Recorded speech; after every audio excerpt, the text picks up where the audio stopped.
Millie, lovely to see you. And you? So it must feel like a lifetime ago when the World Cup final was. How does it feel for you being back?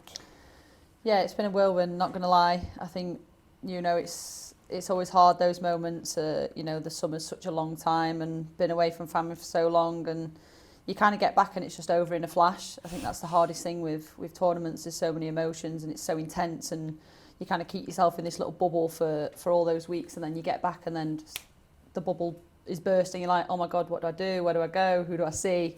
But yeah, it seems a long time ago now, and reflecting what, an amazing journey, amazing experience, and yeah, still heartbreak, of course. I think that'll take a long time to, get over. Yeah.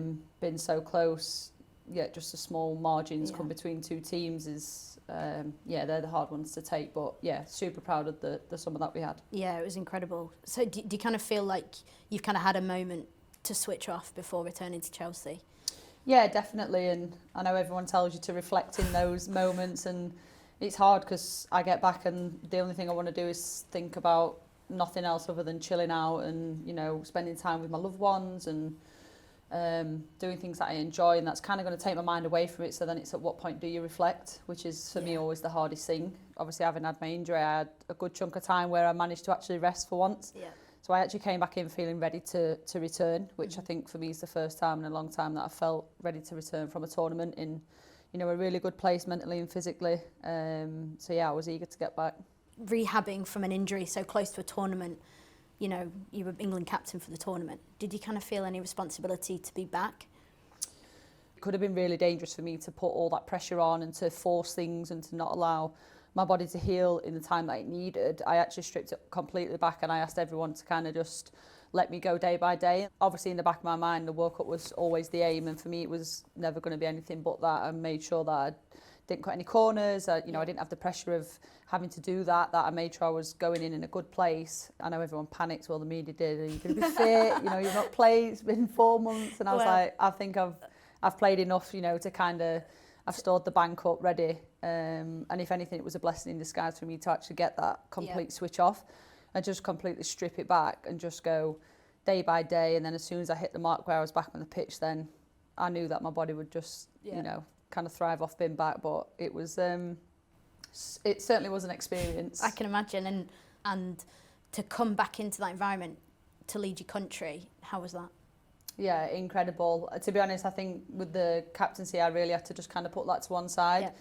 And I'm a player with or without the armband, I'll always be the same. I think that's something that I've always based myself off, and I would never want that to change kind of who I am or how I perform or how I apply myself every single day. So I am just coming back from injury, so for me I needed to be sharp, I needed to be ready, I needed to be performing for the team and in a position to set the standards and set the tone and to lead. So I really did have to park that, and it's on reflection where I'm like, wow, that was like a huge moment in my career, and a really proud moment to be able to lead the girls out in a World Cup and to get all the way to the final. So I think it's now that I'm kind of taking in the, leading the girls outside of it, whereas in the moment it was all just about, I'm ready, the girls can see that I'm ready, they've got the belief in me to know that I'm ready to play 90 minutes, 120 minutes, whatever it is.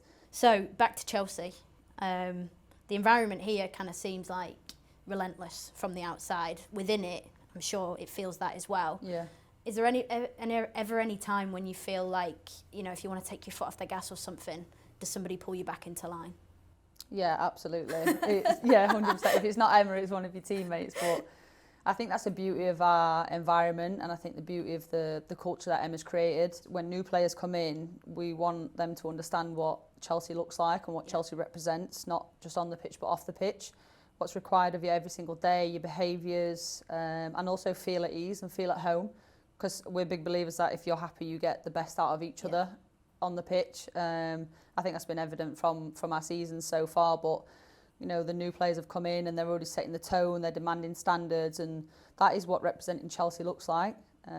So yeah, we call it the Chelsea DNA, so we like it to be very visible, and for me, I'm a big believer you can feel that when you first come in, then, the culture, it says a lot about that, and, that we're in a really, really good place. That's amazing.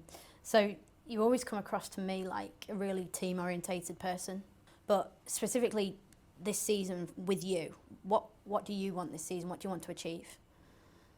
Want to win. Yeah. I always want to win. I think that's obvious. I want us to show a different side to us. I want us to grow as a team. And I also want us to be world leaders off the pitch in different areas where I think we can step up and be better.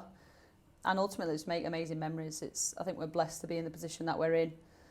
And winning's hard, so you have to have each other's backs every single day. And if we can do that, enjoying it in the toughest moments, then it's sure going to make some good memories. So that was all about the team. So what about Millie Bright? I think just to be a dominant force, just to keep being reliable. I think that's something that I've always wanted to be throughout my career, is to be needed in the team and, you know, to be reliable, not just in half the games, but in every single game. Yeah. Be present every single day, and I'd like to think that my teammates can say I'm open and very warm, and that they, you know, if they need me, that I'm there for them. Yeah. You said that you want to become, as a club, world leaders in other areas.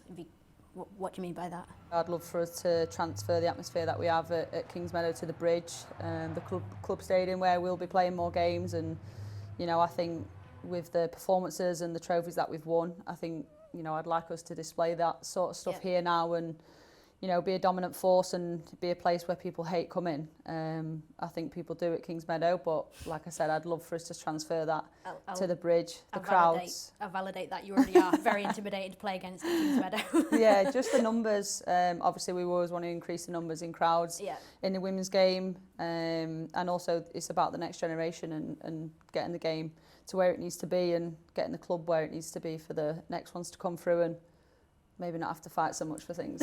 Absolutely. Well, it's going to be a massive occasion here at the Bridge for your opener against Tottenham. Excited for it? Yeah, absolutely. I can't wait to hear the crowd roaring, every seat hopefully filled. And yeah, hopefully a banging performance.